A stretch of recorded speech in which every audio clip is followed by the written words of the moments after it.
So in this part of the competition, you're going to take on a fictional business identity as the team and assign to us, the judges, similarly a fictional identity as a group. And please make sure that we know who you are pretending to be and you know who you want us to be. You'll have 25 minutes to describe the legal, financial, and most importantly, the ethical dimensions of the problem that you've found, and to recommend a solution that passes muster on all three counts. And during this time, we will not interrupt you with questions, but when you are finished, we're going to spend the next 10 or 15 minutes asking you questions in our role that you've assigned to us, and you will stay in your role as Team MAITRI. During the Q&A, we'll stay in those characters. After the Q&A, we'll all take a deep breath. We'll give you some feedback, and we'll also tell you a little bit about us so you know who these strange people are that have been asked to review your presentations. So, having said that, whenever you start, I'll keep time, and I'll give you a 2-minute warning when we get to that point. Thank you.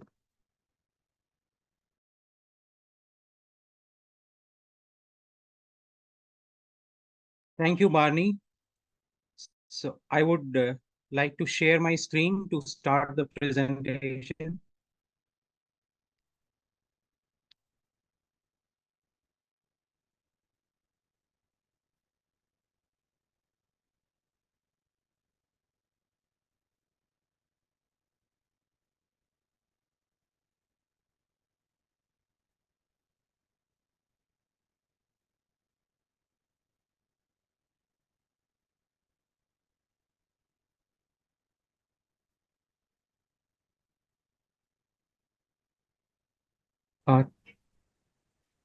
Hello, judges. Could you please confirm if my screen is visible to all? Yes, it is. Right now, it's black. Yeah, it is intentionally left blank. Okay. Before I start my presentation, I would like to give a short introduction of our team. That our team is named as MAITRI. MAITRI in Sanskrit means friendship, which is another word for collaboration. MAITRI intends to bring together people from varied backgrounds and with varied stakeholdings and come together and solve a burning problem, which we would better see in the forthcoming slides. The roles that we would like to assign you to the judges is that of farmers in India and farmer producer organizations.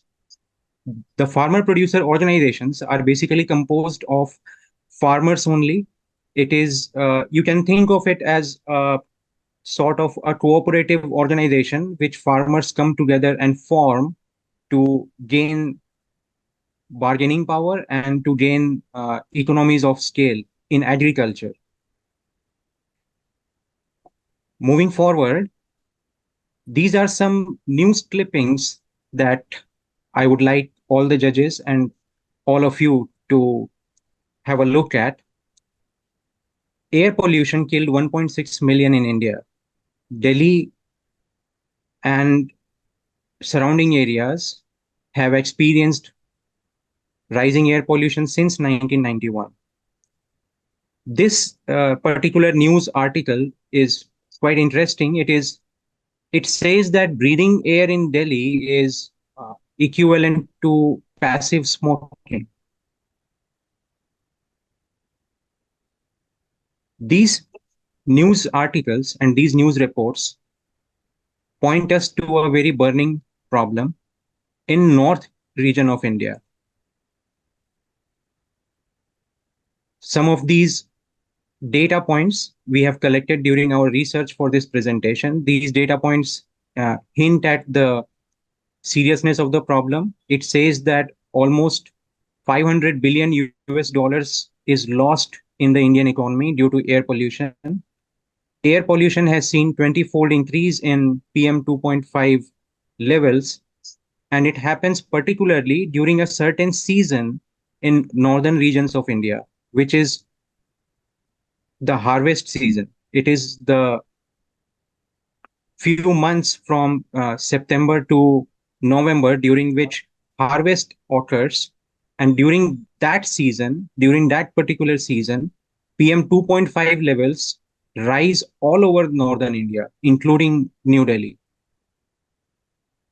So much that the air quality far exceeds the WHO guidelines on air quality. Two states of India in the northern part, named Punjab and Haryana, are seen to witness almost 149 million tons of CO2 emissions, 9 million tons of CO, and 0.25 million tons of particulate matter. These exposures are linked to 670,000 hospital admissions annually in northern India. And this last point briefly introduces the root cause of this burning issue, literally. This crop residue burning is linked to up to 5% reduction in crop yields also. Moving on to the next slide. Our team brings this burning issue to the front. Fields Aflame from stubble to sustainability. What happens right now is these crop residues are burned in open fields because farmers like you don't have any other option and any other use of this crop residue. This causes loss of lives, loss of economic activity. And from here, I would invite my team member Ashish to take forward the presentation. Thank you, Nilesh. Hope I'm audible. Uh, First of all, I would like to thank all the judges who are here, and I would like to thank all my team members also here. A good morning to all of them, and a good evening to all of them. Thank you, Nilesh, taking over. First, I would like to bring the history of stubble burning and how it all started. After independence, India was left ravaged and a very poor nation, and it was a net importer, which means it was trifled with poverty and hunger, and India did not know how to feed itself, and it relied on exports. It relied on imports from other countries for its grains. So, after a few years after independence, uh, India suddenly decided to go about a different path. It went about something known as the Green Revolution. In Green Revolution, which started in the 1960s, there were various changes in agriculture, both in the acts of government and in the pattern of farming. India government concentrated more on rice and wheat. So stubble is what is left behind after the harvest of these crops. Most of the stubble is left behind after the harvest of rice and wheat.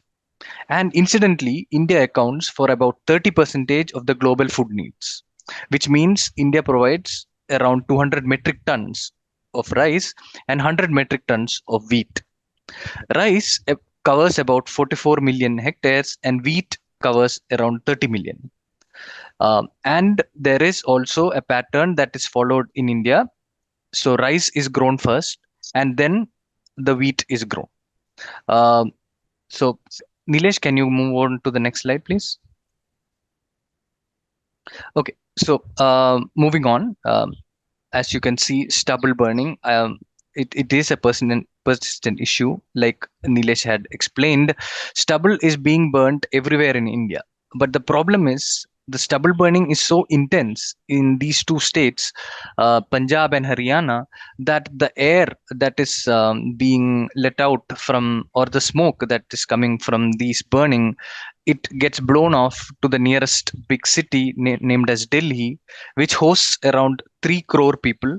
in a 1,400 square kilometer area, which means the air quality index of that particular city is one of the poorest in the world, and it amounts to around 400 to 500 AQI. So moving on, I would like, so as you can see, we can see both the states, Punjab and Haryana. And if you can see the number of fire incidents in Punjab in 2022, if you look at the 15th, 30th September, there were only 109 fires. But if you look at the last one, there are almost 1 lakh fire incidents that are happening during that time, which means there is a lot of smoke, there is a lot of smog, which is covering the entire atmosphere of Delhi. Moving on. Nilesh, can you move to the other slide, please? So here I would like to highlight what are the root causes of stubble burning in India.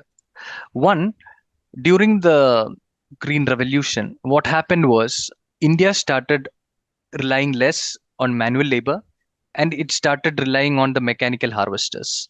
And it also started using high quality seeds, which meant the output per hectare of each land more than tripled, which means there were more crops to cut. And India, let's say you have a hectare of land, you cannot go about manually, right? So you will use a mechanical harvester as it is shown in the picture. What mechanical harvester does is that after it is cut, it leaves a stubble behind in the ground. Unless you manually pick it, it will stay there. So that is one of the root causes of stubble burning. The second one is that even if the stubble is left behind, it cannot be used as cattle fodder. So there is no motivation for the farmers to pick it up and then give it to the cattle because it is of no use.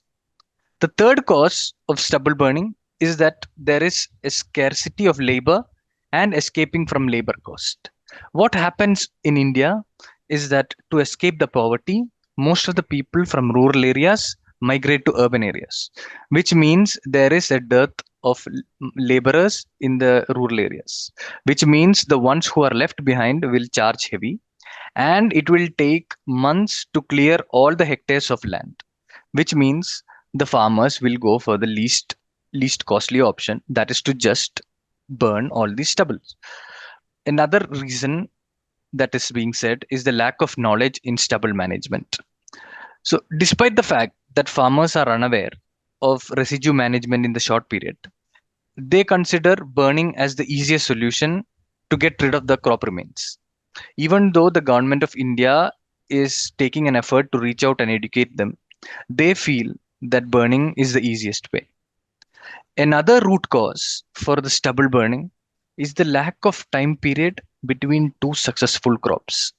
What I meant here is the two crops that are most sold in India are rice and wheat, and it cannot be sown at the same time. The reason is government of India has something called as MSP, which is minimum support price, which means if you are a farmer, you can only sell rice at a particular window if you want to gain a profit from the government, which means you cannot sell them at the same time.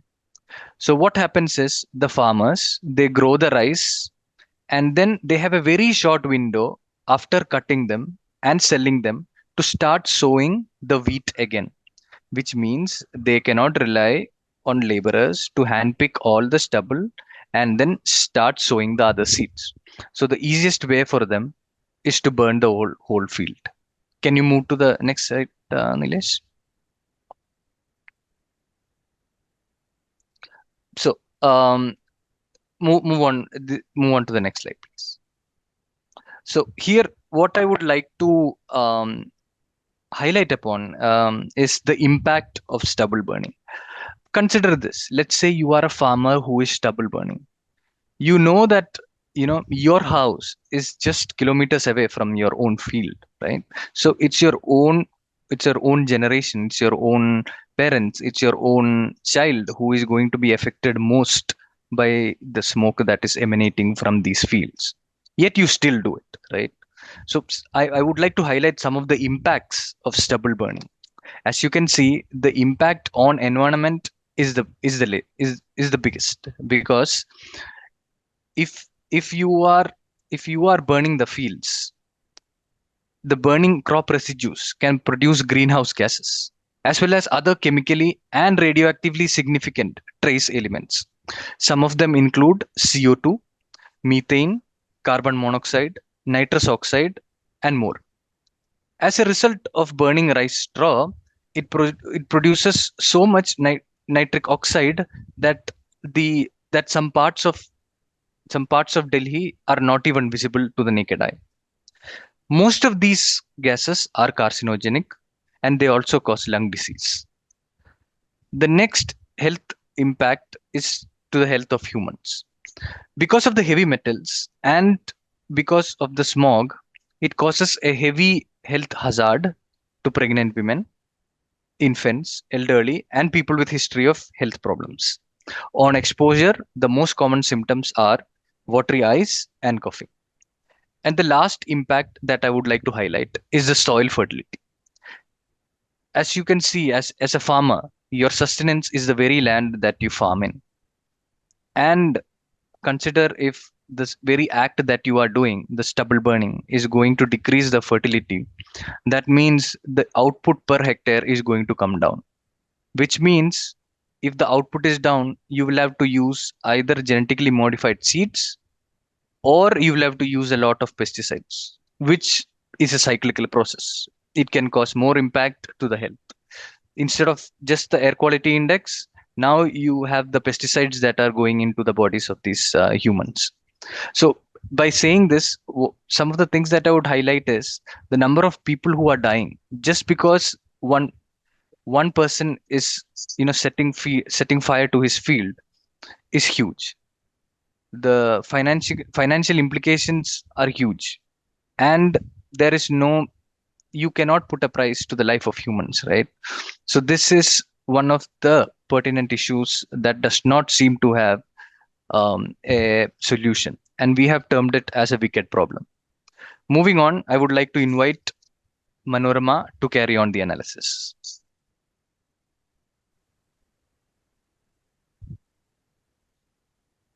Thank you, Ashish. Thank you, respective judges, for giving us this platform to present and highlight this issue. Very good morning and good evening to everyone here. So what I'm about to tell is regarding the solution part. The solution we have found is just use this stubble for ethanol production and how it is going to benefit us at the different verticals. The first one is the environmental impact. If we are going to purchase this stubble from farmers for whom this they doesn't have any area of revenue stream through the waste management, through the agricultural waste management, and if they are not going to burn them and we pay them, we will be able to save that smoke going out in the environment. So obviously it helps in reducing the air pollution. Second thing is resource utilization. We are going to convert crop residues into the fuels, which is renewable, environmental friendly. Third one is crop residue management. Through this, we are able to preserve the fertility of soil. And government incentives. Government is coming with so many schemes where they are paying incentives to the farmers who are not going to burn their stubbles. Other than that, we are also creating a market where these farmers can come and sell their waste to us. Other than that, it is also feels like a social responsibility where farmers are also participating in maintaining the environment harm-free. Other than that, next slide, Nilesh, please. So ethanol production offers a sustainable solution that reduces air pollution and mitigates the effect of stubble burning. Utilizing crop residues at feedstock generate additional income and maximizes the economic value of the agricultural produce. Right now, farmers just burn their stubble in their farms and they didn't get anything. If they were paid to sell these stubble, they will be motivated to preserve those waste and sell it to the right person who may gonna use it for ethanol production. Farmer can also access government incentives and diversifying their income through this, and it will prove the farmer's commitment to environmental stewardship and the social responsibility. Next slide, please, Nilesh. So the business description we have is that the ethanol production involves fermenting and distilling renewable biomass to create a biofuel for blending with gasoline or standalone use. India's energy sector benefits from ethanol's renewable and sustainable properties. Our facility will be strategically located near feedstock infrastructure and market. Initially, capacity target 10 million liters per year with room for expansion based on demand. The facility will feature advanced technology for efficient, compliant production. Ethanol aligns with India's renewable energy goals, reducing fossil fuel reliance and providing economic opportunities. So we are trying to resolve two problems from this. The first one is that we are providing a market to the farmers where they can come and sell their stubble. Second is we are going to keep our air breathable. We can see that through the previous news clips that Nilesh has shown us that how many disease and air that people breathes in Delhi is equal to smoking a cigarettes. So the disease like SIDs, sleep immunodeficiency death, especially in infants, and the heart-related disease are rising in North India. We are going to resolve this. This is a small initiative that we can think of. And other than that, at the same time, government and United Nations initiatives towards the renewable energy, we are also focusing on that. From here onwards, I would like to invite Arpit to continue the presentation. Thank you, Manorama. Thank you, everyone, for giving us this platform to give our views on this topic. I would like to let us discuss about the financial part a little bit from my side first, the financial feasibility, financial viability, and financial desirability. Because when we are saying about this, is this feasible, is this viable, and is this desirable by our farmers and the customer? That is the main topic, or what I could say, that is the main thing that should come in our mind. Because it's good to say something, but it's good to how to implement that, and is this feasible or not? That is the main topic. Okay, let us come to the point. So when we're saying about the financial feasibility, so we have segregated three point of views, that is cost benefit analysis, market demand and price, and economic viability. In short, we are just looking into the economics part of this first. So where when we analyze this, when we observe the things, so thing is like cost of establishing a small scale ethanol production facilities, because we are trying to convert Stubble into the ethanol part. So to establish a small scale production facility itself take $500,000 to $1 million. And the annual operation cost of this plant will be like including feedstock production, labor, utilities, and maintenance. All of these things would be around $200,000 to $500,000. Then coming to the revenue from selling feedstock crops to ethanol plants, that could be around $300 to $500 per acre that a farmers or particular customer we are taking from. The additional revenue from the government intensive or subsidies, because government is also looking for this, because this is a major problem in India in the northern region, and this always comes in, as already Nilesh highlighted and my team members highlighted. So government is also looking for this particular, what I could say, the problem. So we will get 20% of the total revenue, up to total revenue from the government side.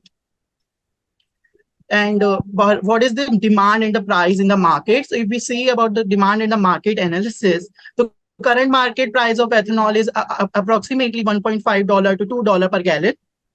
And the market demand for ethanol growing at a rate of 5 to 10% annual due to government mandates for ethanol blending with gasoline. So just because of these things, there is an increase in 5 to 10% annual rate of demand also.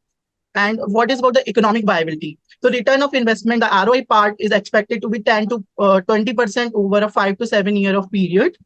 And the payback period of this, we have estimated payback period of 3 to 5 years, depending on production efficiency and market conditions, how it would be. And net profit margin is like anticipated net profit margin around 5 to 15% on ethanol sales.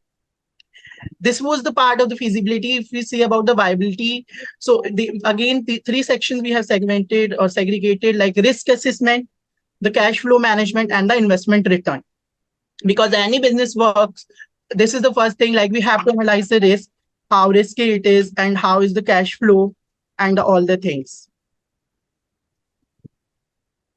Okay, and about the investment return, like how it will give the investment, because any business work majorly 2-3 things. First is like the profit, the long-term sustainability, and the cost.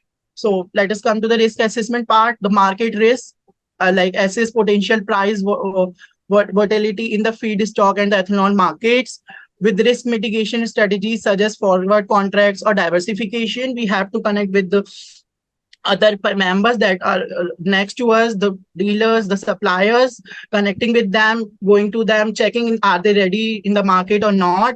The regulatory risk, definitely always government policy and regulation affect us to every business that we have to check. And the operational risk, like always implement the preventive maintenance program and quality control measure to minimize the downtime and the production losses. So this is something we have to think from the operational risk side.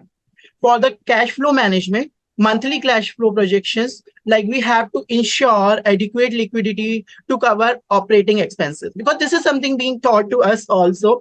Like when we are talking about... Excuse me for interrupting. You have 2 minutes. Okay. So this is regarding the cash flow, investment, and return. And the third part, we were covering the financial viability, where we were, desirability, where we are checking the social and environmental benefit, government support, and the long-term sustainability. From here, I would give it to the Himanshu, because I think major financial part is still pending. So Himanshu, you please go ahead.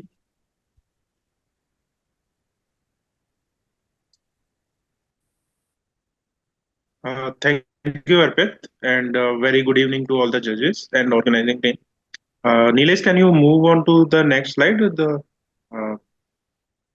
Yeah. So major financial risk analysis, if we do that, I need to say that there is one major capital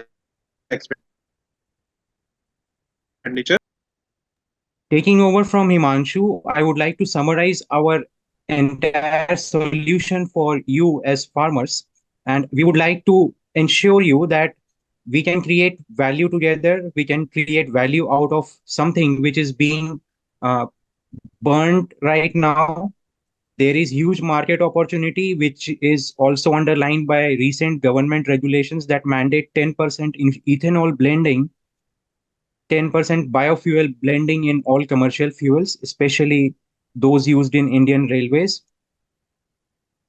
So we just want to assure you that the market exists, the financial exists, and this problem presents us with a huge opportunity to solve a very pressing problem that our country faces right now. Not only our country, it is something that our planet faces right now. Through our solutions and with your support, we would aim to contribute heavily to Sustainable Development Goals number 13, that is, and 13 and Sustainable Development Goals 7, that is climate action and sustainable fuels. Okay. So well, our good.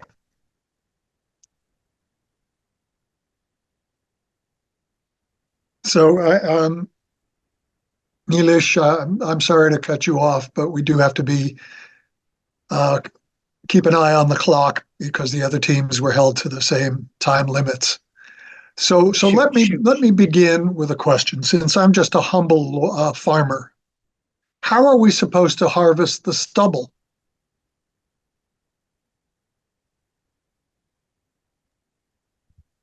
So as a small farmer, you are supposed to do what you are doing right now. There won't be any additional burden that we would uh, put on you. As far as stubble collection is concerned, we can use certain equipment which we will provide to you, and that equipment will help you to cut the stubble a little closer to the roots. That equipment has been in trial in the states of Punjab and Haryana for quite some time, but due to heavy costs, small farmers are not able to procure it or to use it. So, as our team, we would the collection, provide the equipment for collection of the stubble. Other judges have any questions? And Michelle? to add on to that, Bunny, let's say if the machine is too costly and you hire a few laborers to manually pick it by hand, and you give the stubble back to the company, they will pay you for the stubble and the ethanol. So in fact, the labor charges will be covered in that way as well. If the machine is too close to the ground, just hire a few laborers, so which means you are creating employment as well in the economy. Okay, good. Sagar, I think you raised your hand. Yeah, I have a follow-up question to what Bani asked. Why is pyrolysis the preferred technology for stubble conversion? Because there are other alternatives out there, such as composting or gasification. And how do you plan to deploy pyrolysis at a scale? Because there are issues with scalability when it comes to this technology.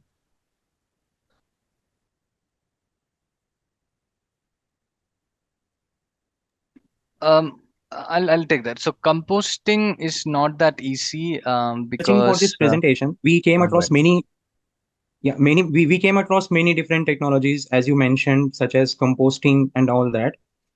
But pyrolysis is something that is more uh,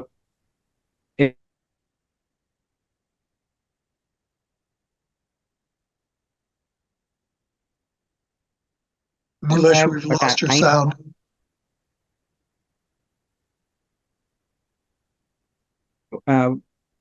Ashish, would you like to take over the question? Yeah. So anyway, composting. The problem with composting here is that it will take a lot of time to convert it into into a fuel, and we just don't have the time for that.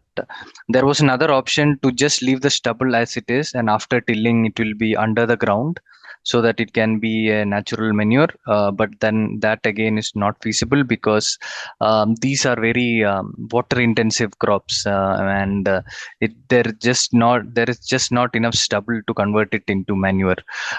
So that is also one reason why we choose pyrolysis here. Nilesh, you can add on.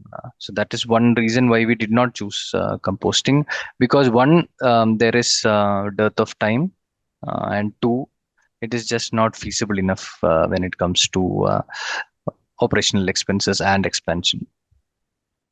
Okay, Nick, Michelle, do you have a question for the panel? Yeah, thank you. So you mentioned that there would be, well, first of all, I want to say you guys did a great job with the financial aspect. I really appreciate that. You mentioned there would be an initial investment for capital expenditure of about 500K. Who would be fronting that? Would it be the farmers, especially if I'm a small farmer? That's quite an investment for me. Or would it come from the government? Would the company be the one fronting that bill? Who would be making that initial investment?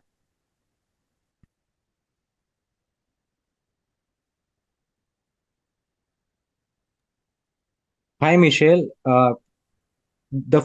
As farmers, you are not we won't expect you to make any initial capex investment.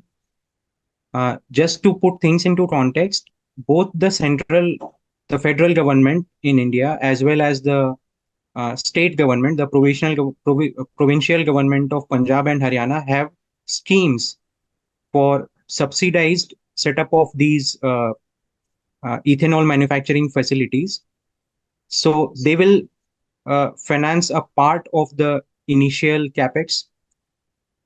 The rest of that we intend to bring in from the equipment manufacturers on the basis of deferred credit. And as our cash flows become more stable, we would pay them on equated installments. Okay, good. Laura, questions? Yes, hi. I'm a farmer who is interested in knowing if we've broken any laws or regulations. Have there been any new laws that have wanted to be introduced or something of that nature, which I need to be aware of?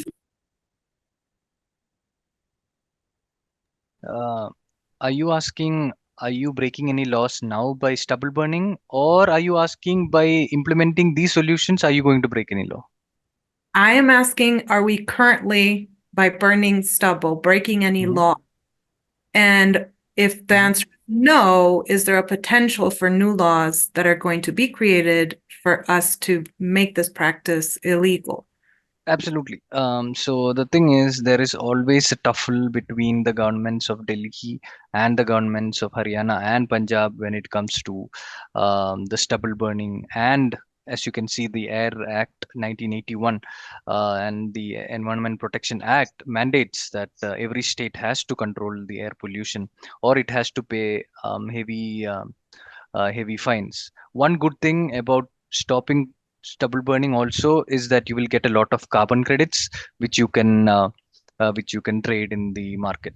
So right now, yes, we are it is a legal issue, but then because India is such a vast country, it cannot go to each and every individual farmer to control it. So it is mainly it is considered a social problem and a cultural problem. For example, let's take the case of spitting on the road. You cannot go to every person and arrest them, right? It has to be a social problem. Yes, it is illegal to loiter, but it more comes from within. So yes, to answer your question, there is a legal issue, but more we consider that more as a social problem here. Lauren, you raised your hand. Just to add to what Ashish said, I would like to bring your attention to this slide on the screen. Currently, India has a law that prohibits stubble burning. National Green Tribunal has also imposed fines on stubble burning. But as Ashish mentioned, implementation is quite hazy, and it is in a country where the population is around 1.4 billion, and out of that, around 70% of the population is engaged in farming. It is very difficult to implement the law and catch each and every farmer who is burning the stubble. So our solution for this is not about punishing or about victimizing or anything. It is about coming together and collaborating for finding and implementing a solution. Good. Lauren. Yes. So, as a farmer, I have two questions. One, still kind of a little unsure as to how I'm going to make money. And then secondly, I know you had said you would provide equipment to me as a farmer. Am I renting that? Am I leasing it? Am I going to have to pay you back for it? So that two-part question.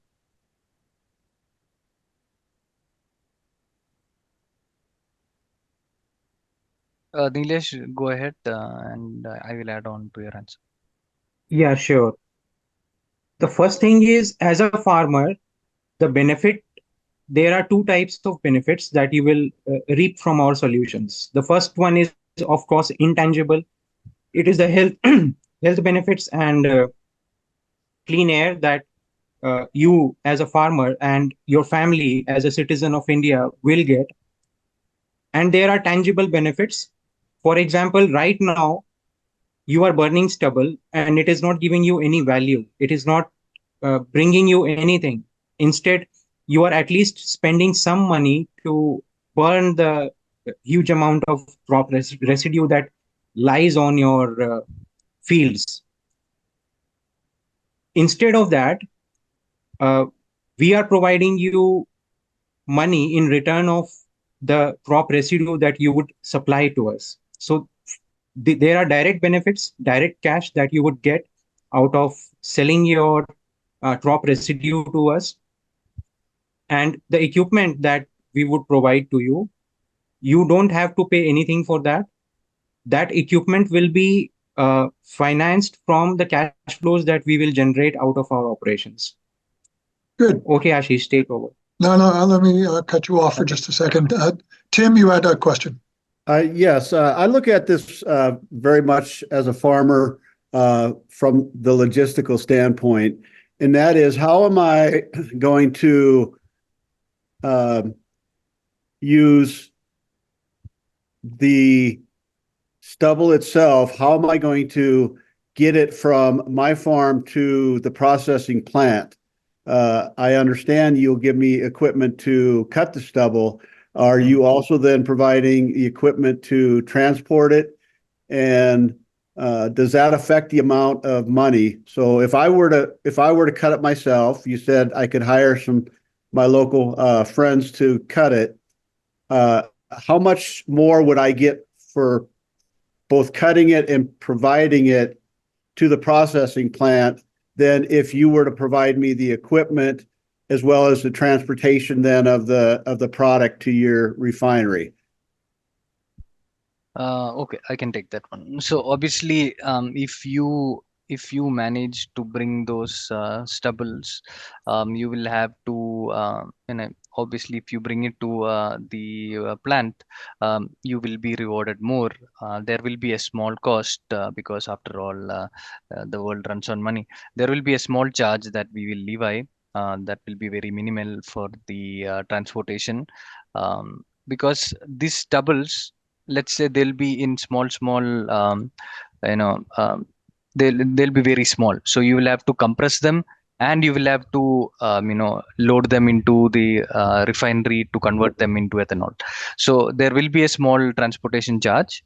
But then let's say if there are 5 farmers, the farmers can all collaborate, hire a truck and then bring it to the location. Or if you entrust it to us, we'll only charge very minimal, the minimum that has to be given to the driver, and just we won't be taking any profit out of that. It will be just for the supply chain. That's it. We have time for one more question. Any judges have a question that they'd like to ask? Brian, I would like to add for Tim some part. So it's like the need of the customer. Arpit, wait. We're running out of time, and that's always an issue. So I'm just looking for one more question from a judge. I have if nobody wants to go ahead, I can ask my question. Tell us about the biochar and the biofuel and the technique that you're talking about. How can it be stored, transported, and marketed? And what are the infrastructural upgrades that are needed for this in comparison to the existing technology?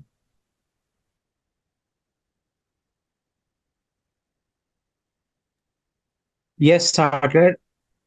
So the states of Punjab and Haryana are already quite developed. Even the rural areas have a quite good network of roadways. So as far as infrastructural development that is needed, so the infrastructure in some way already exists. Coming to biochar and the residues that come out of this entire operations, they can be marketed to the farmers as additional incentives. They can be provided to farmers for upgradation of soil fertility. They can be used in the soils for upgrading their quality, and this would be an additional benefit for them. Okay, I'm going to stop the Q&A there, and I encourage everybody to take a deep breath, relax. It's time for the judges to give you some feedback, and I'll be happy to start. I got quite an education from your presentation. I thought it would be so simple. Well, there's air pollution because we're burning the stubble from the crops. Well, I learned it's not quite that simple, so thank you for the education. Judges, any feedback for the team? Sure, I can get started. The problem that you're solving is an urgent problem. So addressing stubble burning in certain states, it's very critical, and you're well aligned with the Sustainable Development Goals. And your solution was proposing an innovative solution of agricultural waste. And the name, as you mentioned, it's a Sanskrit name, MAITRI, which reflects a positive focus on partnership and community involvement, will also be the key to project success. But there are certain areas for refinement, focusing more on the technology, doing a thorough market analysis, and including some numbers, giving us a data-driven impact. So maybe crunching some numbers, comparing this to existing technology, highlighting the key benefits, the pros and the cons of the existing technology and the new technology will be very helpful. Also, you can talk more about policies. I saw one of the judges asked you a question about subsidies or policies that could significantly accelerate the project's adoption and impact. So maybe you can have a slide on that. Good. Laurel? Yes, I think so. My first comment will be about your slides. I would have loved to see an introduction slide with your pictures maybe, or your names or something like that. That would have been nice just to tie it into what we were doing. And then another crucial part would be time management. You need to have a better flow of what you're doing, perhaps rehearse before coming before a board or a group of farmers. I would always recommend that you do a run through or a dry run through, and even with your run through, think, oh, I'll take a little bit more time when I'm in front of them, so I will cut even more from that. So I would encourage you to have better time management going forward so that you can actually get through all of your presentation. Great. Tim? Yeah, for me, and particularly the fact that I'm a petroleum engineer as well as a professional logistician, is that one of the things that I think you spent maybe too much time on was the background of things,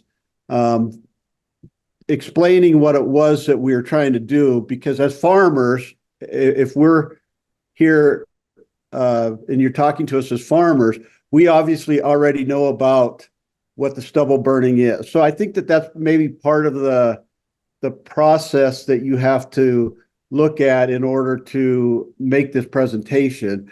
But I would have liked to have seen a little bit more maybe on the overall economic impact, because with particularly when you produce ethanol, has a lot of issues when you introduce it into the main gasoline. You'll have a lot more performance issues. You have a lot of second and third order effects of doing that. So I would just say, if you were to present this to another organization, is assume more that they understand the main problem, which is the burning, and get more into the economic impact and and why we really want to do that. Great. Michelle? Yeah, so I think you guys did a good job laying out what the, at least in the Q&A, like the legal issues. During the presentation, you did a great job with really going into like the financial issues and the impact and the ROI, and you did a great job with the ethical issues. What I would have loved to have seen was more on the actual logistics of it. So if you're talking to farmers, that's nice when you're throwing out the numbers and like, hey, here's what you can make. But what they really want to know is, okay, but how? Like, show us it could be one slide, just step by step. Here's how we're going to walk you through it. Here's how we're going to give you the equipment to collect all of the stubble. And here's where it's processed. And, when you show this big number of like this scary 500K capital X number, farmers are immediately going to tune out. So you have to explain who's actually paying for that. It's not them. Honestly, it could be just one slide, but just really walk us through, how is this going to happen? How do we get the stubble from our fields to eventually turn into actual revenue in our pockets. Did I leave out any of the judges with feedback? I think, okay, Lauren, sorry. That's okay.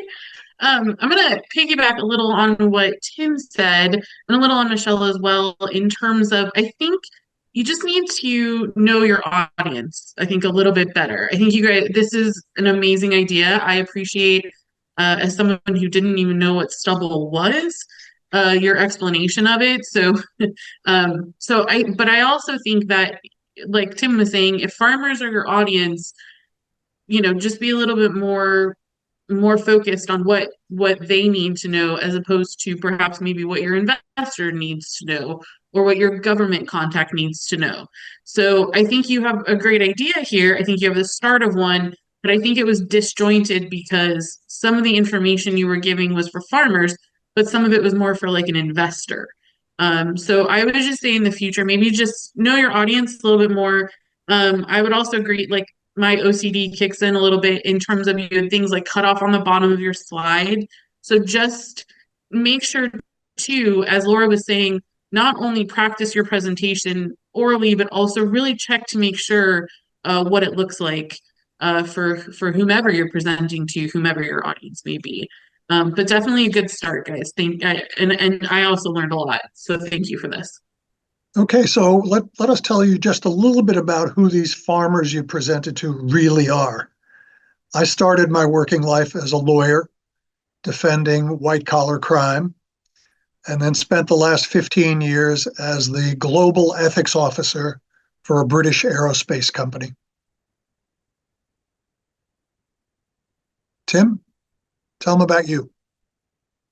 Yeah, I am a retired U.S. Army colonel. I did a little over 27 years of service, served around the world, have actually served with Indian forces in Somalia, of all nice places, back in the early 90s. And I'm also a petroleum engineer and a professional logistician, which is what I generally did in the military. I am now retired, and I run an Airbnb, as well as I do a small catering business, mainly for charities. Terrific. Michelle, who are you? Who am I? I am a financial analyst in the music industry. And yeah, that's mostly what I've been doing. And I was telling Tim in our last session that I actually just put forward a package for to be a logistics officer for the Navy. Cool. Lauren?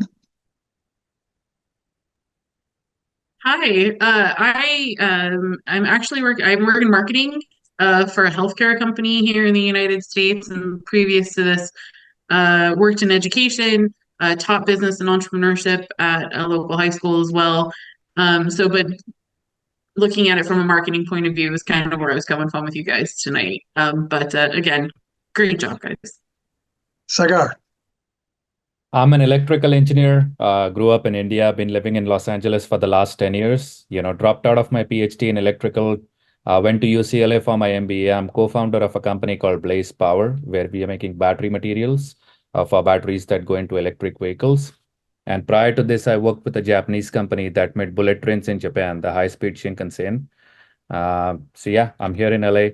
If you need help with this team moving forward, happy to reach out to me. Feel free to connect with me on LinkedIn. Laura? I am Laura McKernan. I am the wife of Timothy. That is a full-time job. No, that's not true. I am the executive director of a nonprofit based in Colorado, and what we do is provide legal aid and advice to people who can't afford it. And I am also a university professor. I teach law and foreign affairs, law, and diplomacy to the University of Defense in Honduras. And I also teach law to the Technical University of Honduras. Before that, I was a negotiator at the United Nations and the Organization of American States. I was one of the negotiators for the Sustainable Development Goals. And before that, I was a law clerk to the Supreme Court of Honduras. I'm a lawyer by training. I trained in Honduras, Central America, and I have a master's in law from Georgetown University. Terrific. And I see some guy named Jeffrey, is it Thies? Is that how I pronounce that? Yeah, yes, thank you very much, Barney, and thank you to our judges and thank you to our presenters. Just one thing I wanted to ask the presenters to reflect on, because your next presentation will be your 10-minute presentation, and there you're asked to just speak about the ethics of your presentation.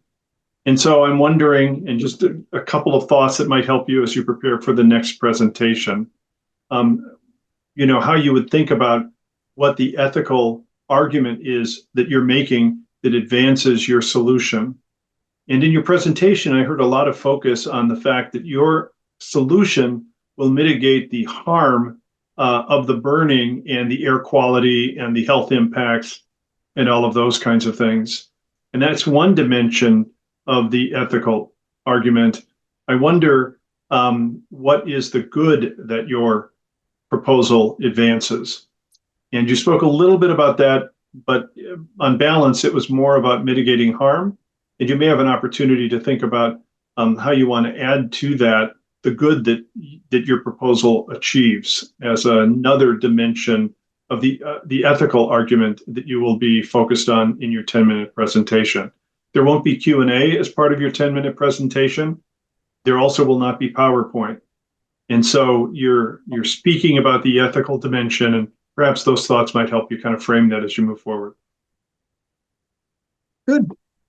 Anybody have anything else before we say good night or good morning? Yeah, to add a couple of points to what Jeffrey just said, because it's going to be 10 minutes only. What I would recommend is when you guys transition from one person to another, you don't have to say good morning or good evening to anybody. Just go with the flow and keep the momentum going. And make sure your mics are audible and your camera is working fine. You can do the testing before the presentation. Okay. Well, thanks, everybody. Well done. See you next time. Thanks, everyone. Thank you, guys. Thank you. Thank you, everyone. Thank you, everyone. Thank you, everyone. Thank you. Thank you, everyone.